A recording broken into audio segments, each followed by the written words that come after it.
So I was doing some file sorting the last few days, cleaning out some hard drives because for those that don't know, I'm a digital pack rat. I've got gameplays saved from Modern Warfare 3 onward. I'm talking the original Modern Warfare 3, some even from Modern Warfare 2 somewhere, but I swapped out some drives, deleted some old stuff that I didn't quite need, and stumbled upon my Black Ops 4 drive, and on it, well, I found a ton of old Blackout gameplays, and I gotta say, man, that game deserved better, and to this day, I really do wonder what would it have been like if instead of Warzone, the development was sort of flipped, where Modern Warfare 2019 came first and Black Ops 4 then followed it, where Warzone was that only one and done side mode like Blackout turned out to be, which, fun fact, that's actually what was intended to be based off of what I've heard. It was a very last second thing where it pivoted to be a free-to-play mode available to everyone instead of just those that ended up buying Modern Warfare 2019.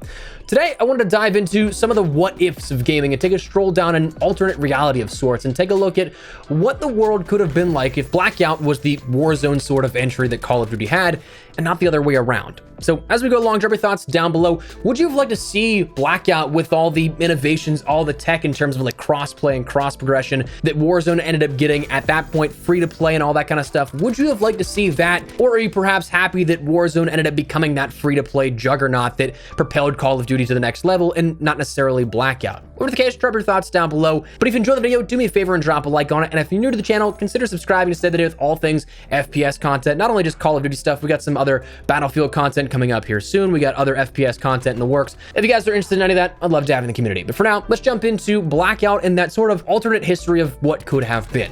So one of the things that I remember from the very, very beginning, whenever this was first shown off here, back in the multiplayer reveal for Black Ops 4, that event we didn't get hands-on, but we had it announced that Blackout would be coming, where there would be no campaign, but instead Blackout would be taking the third position of that with zombies as well as multiplayer. One thing that I remember from that point up until the beta is that I had heard, I forget where it was, some developer was quoted that it was a miracle that it worked then at the beta and then at launch. And to me, that stuck with me ever since, because truly I absolutely loved Blackout. I put way more time into Blackout than I did any other part of Black Ops 4. Played a lot of zombies. MP I played a lot of, but just because of the way the supply drops after the Operation Grand Heist update ended up going, didn't really care too much to grind it out all that much, but I was definitely enthralled with Blackout.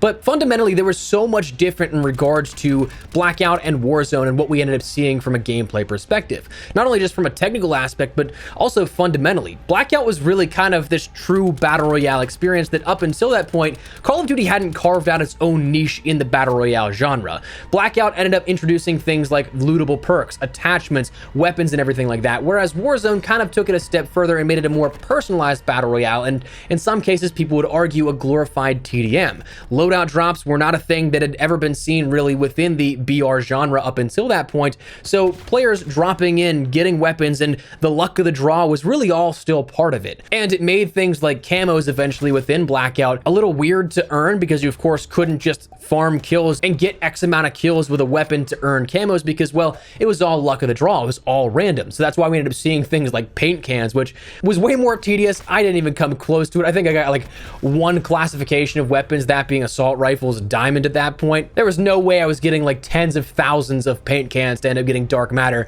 within Blackout, but that's a different story for a different day. But fundamentally, Blackout was a much more simplified version of the Battle Royale genre, kind of in line with the core fundamentals of the you play with what you got, you find it, you loot up, you survive, and that's it. That's kind of what Blackout eventually ended up becoming. Warzone introduced a little bit different of a twist, not necessarily good or bad. Subjectively, that's something that's up to you, but it was just a different twist on the Battle Royale genre.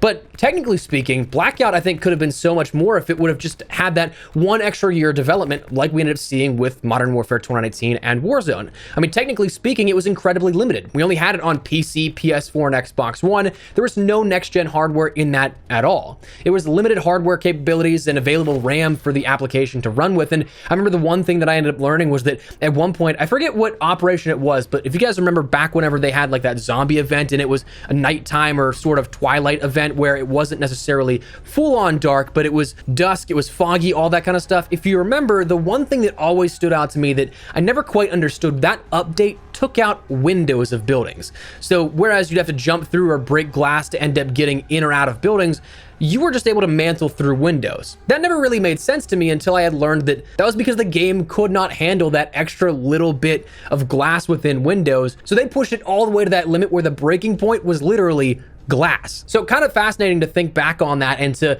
think about how close of a call it was and what I would have loved to see for Xbox Series S and X as well as PlayStation 5. While the applications for Warzone and everything like that were still native to PlayStation 4, you still were able to get a little bit more out of that next generation console if you ended up playing on it. But perhaps one of the biggest things that I really wish that Blackout ended up getting a chance to play around with was crossplay. One of the saddest parts I think out of all of this was that because there was no crossplay, PC lobbies in the main year would not populate. You would not get a full lobby on PC after, I'm gonna say, like December or January of the main year of support. That's just insane to think about. And even just for the fact of trying to go back now, if you were to want to play Blackout, it's still incredibly hard to find matches even on console sometimes, depending on what region of the world you're in, what time of day you end up playing. So that stuff, if it had crossplay, it would be so fun to go back and play and not have to worry about lobbies not populating, because you'd be able to play whatever input you wanted and you'd be able to find a match no problem. And same thing goes then for cross progression. And I guess perhaps the biggest of that was free to play. Warzone being free to play, not even just the fact of cross play, but free to play opened it up to 100 times more players than what you'd normally end up seeing for a regular Call of Duty. Anytime there's a $60, $70 barrier of entry, you're gonna have way less people playing the game. But if it's free to play, there are so many people that would be like, oh, I don't have to pay anything. I'll try it out at the very least. Maybe I like it. And that's what they used Warzone for the next coming years, to kind of springboard those premium sales for the main Call of Duty game. Now imagine if Blackout had done that. That would be so cool to see the population of those lobbies exponentially booming just because it had no barrier of entry in terms of monetary value. Additionally, there was no multi-year of support. Unfortunately, that was something that Blackout was kind of just dropped after the last operation. I want to say it was Operation Dark Divide. Is that what it was? The last one with the heroes and everything like that, that I think still to this day is live and active for those that maybe hadn't completed all their content, because Treyarch ended up having to go from Black Ops 4 immediately then to Black Ops Cold War, cleaning up the development of a co-opted Sledgehammer and Raven game that was going to be a Cold War game, but wasn't necessarily branded Black Ops until Treyarch ended up coming in. So that's something that if you look at Black Ops Cold War, and we kind of had a Blackout 2.0 already in development. It's on record that so many of the developers from Blackout wanted to make a Blackout 2.0. And if you look at Outbreak and the Fireteam maps, those eventually made up a larger world. That was something that was never released, but the TAC map was leaked very early into the life cycle of Black Ops Cold War. I might even say it was like the beta, if I remember correctly, but if not, shortly thereafter the launch of the game. But that was something that the world was always planned and it was being worked on, but it never got completed. So instead it got turned into additional Fireteam maps. Outbreak ended up getting more zones, I think, than the Fireteam maps.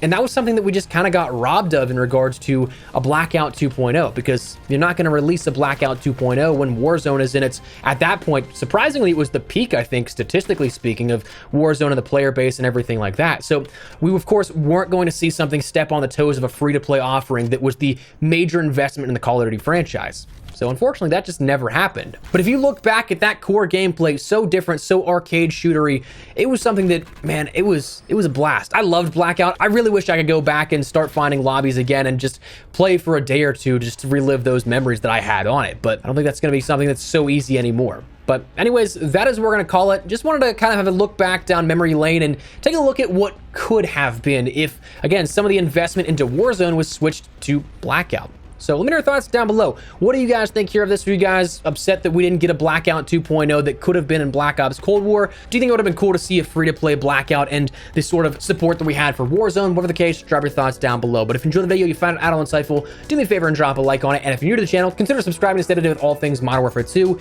other FPS content, and anything COD related. We got you covered on the channel. But for now, thanks so much for watching. My name is Espresso. I'll see you guys later. Take care and peace.